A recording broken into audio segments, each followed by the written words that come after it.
Hello guys, ഇന്ന് May 21 അന്താരാഷ്ട്ര ചായ ദിനം. അപ്പൊ നമുക്ക് ഒരു അടിപൊളി ചായ ഉണ്ടാക്കി നോക്കാം. ഞാനിപ്പോൾ ഇവിടെ 2 ഗ്ലാസ് ചായയാണ് ഉണ്ടാക്കുന്നത്. അതിന് 1 ഗ്ലാസ് വെള്ളവും 1 ഗ്ലാസ് പാലും ഒഴിച്ചു കൊടുത്തിട്ട് സ്റ്റവ് ഓൺ ചെയ്യുക. പാലൊന്ന് ചെറുതായി തിളച്ച് വരുമ്പോഴേക്കും അതിലേക്ക് ഒരു 2 ഏലക്കായ ചതച്ച് വെച്ചതും ഒരു ചെറിയൊരു കഷ്ണം ഇഞ്ചി ചതച്ച് വെച്ചതും കൂടി ഇട്ട് കൊടുക്കുക. എന്നിട്ട് അതിലേക്ക് 1 സ്പൂൺ തേയിലപ്പൊടി ഇട്ട് കൊടുക്കുക. അതിലേക്ക് ഒരു 2 സ്പൂൺ പഞ്ചസാര ഇട്ട് കൊടുക്കുക.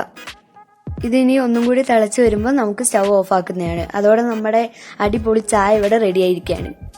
അതിനെ ഒന്ന് നന്നായി അരിച്ചെടുത്താൽ നമ്മുടെ ചായ ഇനി സെർവ് ചെയ്യാം. നമ്മുടെ ചായ ഇവിടെ റെഡി ആയിരിക്കുകയാണ്. നല്ല അടിപൊളിയാണ് കുടിക്കാൻ. അപ്പം ടാറ്റ.